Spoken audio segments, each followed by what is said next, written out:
आज थोड़ा दूर करके ग्राम टिकरी के पावन पवित्र धरती पर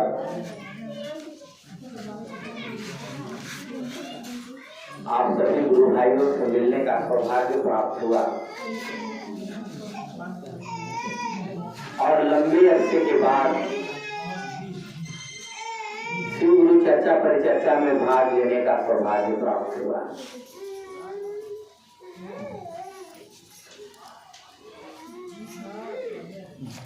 हम अपने जीवन में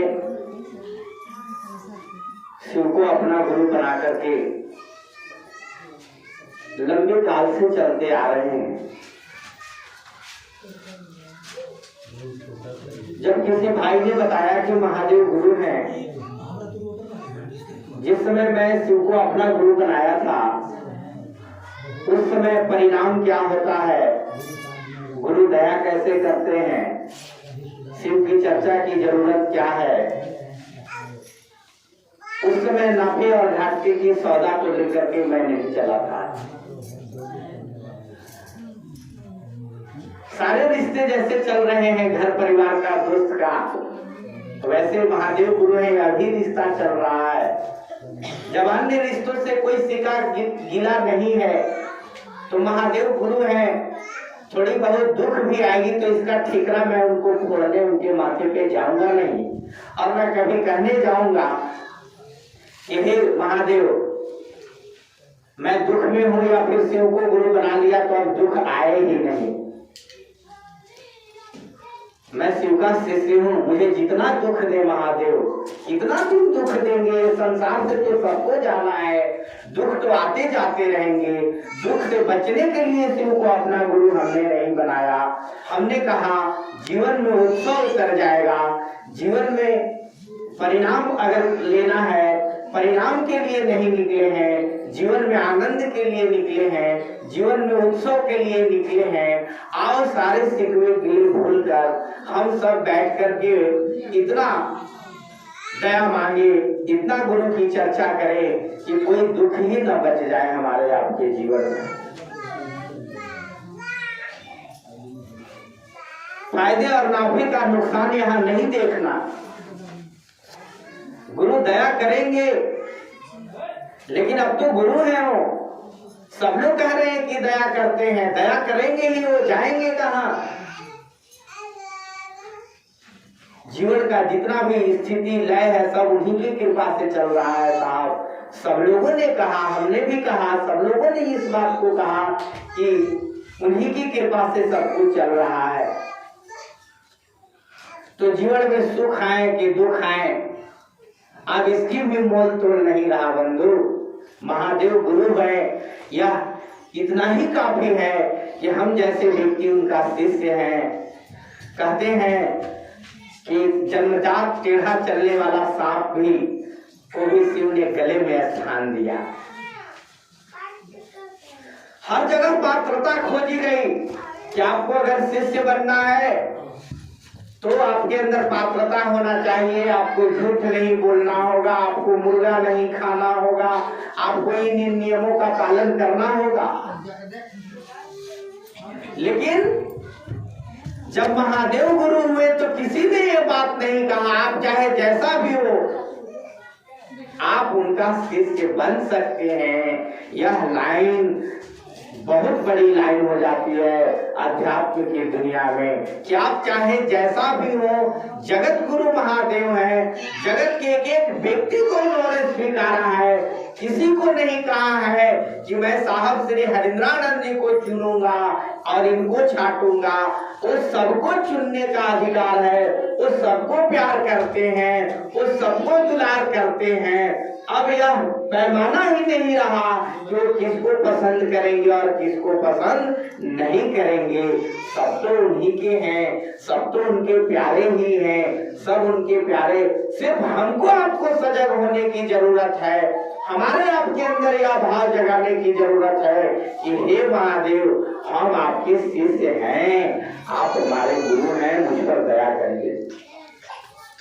वो गुरु है, ये कंफर्म है, वहां पर कोई संदेह नहीं है। आप शिष्य हैं कि नहीं है, इस पर विचार करिए साहब, इस पर विचार करके आगे बढ़ने की जरूरत है।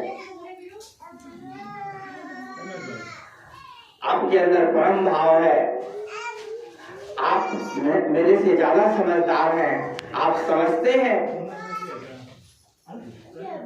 आप मुझसे ज्यादा समझते हैं, आपके अंदर भाव है, आपने अपने भाव को टूटने नहीं दिया, आप अपने लय को टूटने नहीं दिया। जैसे यह लय बनाया है, आप निरंतर आगे बढ़ते रहे, चलते रहे। क्या मिला क्या गया, अब इसकी बात करने की जरूरत नहीं है। अब शिव शिष्यता की कारवां तो बहुत आगे बढ़ेंगे। जब चर्चा स्थल पर आया तो मैं गुरु भाइयों को देखा तो उसी समय लगा कि नहीं, जो मिलना था अब मिल गया, भैया से दर्शन हो गया, भला इनसे भेंट होना, संतोष भैया और भी जितने भैया हैं सब लोगों से हमारी मुलाकात हुई। यह मुलाकात बहुत बचपन में हुई थी और आज भी मिल रहे हैं, आगे भी मिलते रहेंगे। इससे बड़ा प्रेम और क्या हो सकता है।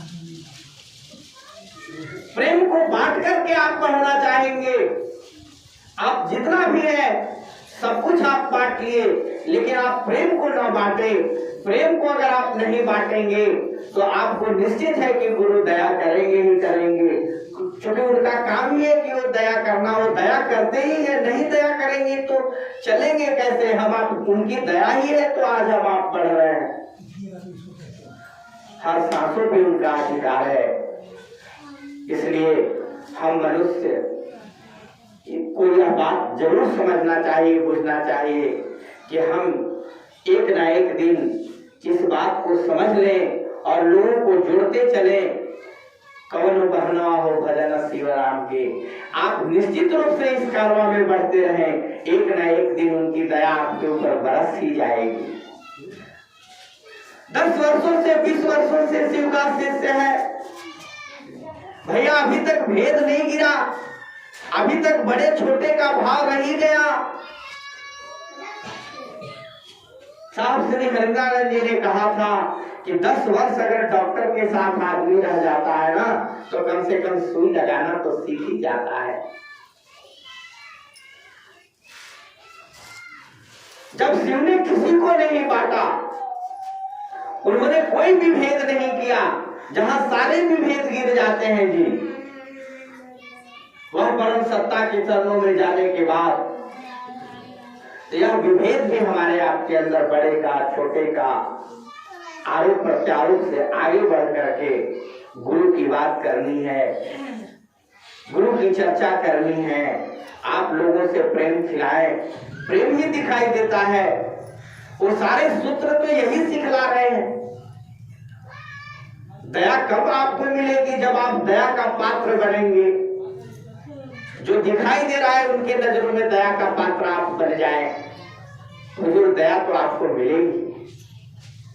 लेकिन यह भाव को न मिटने दे कभी, निश्चित रूप से एक ना एक दिन आपके ऊपर दया होगी और आप कहे जाएंगे, आप इस जमाने में जाने जाएंगे कि आप महेश गुरु भाई हैं, आप संतोष गुरु भाई हैं। जमाना याद करेगा, सदियां याद करेगी। आने वाले समय में हम अपने बच्चे को बताएंगे कि यही महेश भैया हैं, यही संतोष भैया है, यही सत्यनारायण भैया हैं, जो शिव गुरु चर्चा में विषम परिस्थितियों में भी चलने का काम किया है। लेकिन थोड़ी बहुत सिक्का गिलवा लेकर के हम आपसे द्वंद में बट जाते हैं।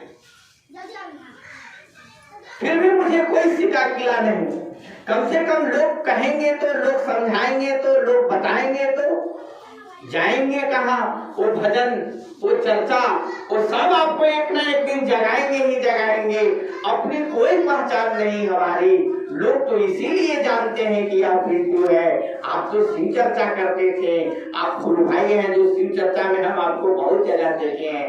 अरे यार, अब तो अपनी परिचय हो गई है कि महादेव हैं, इसी नाम से लोग जानते हैं। यह काफी है जगत में जीने के लिए, अब दूसरा परिचय की जरूरत नहीं है। इसलिए सारे विभेद को मिटाकर अपने गुरु की चर्चा करना है, दया मांगना है और लोगों से प्रेम बनाए रखना है। इतना ही कहकर मैं अपने वाणी को विराम देता हूँ और आप सबों को प्रणाम करता हूँ।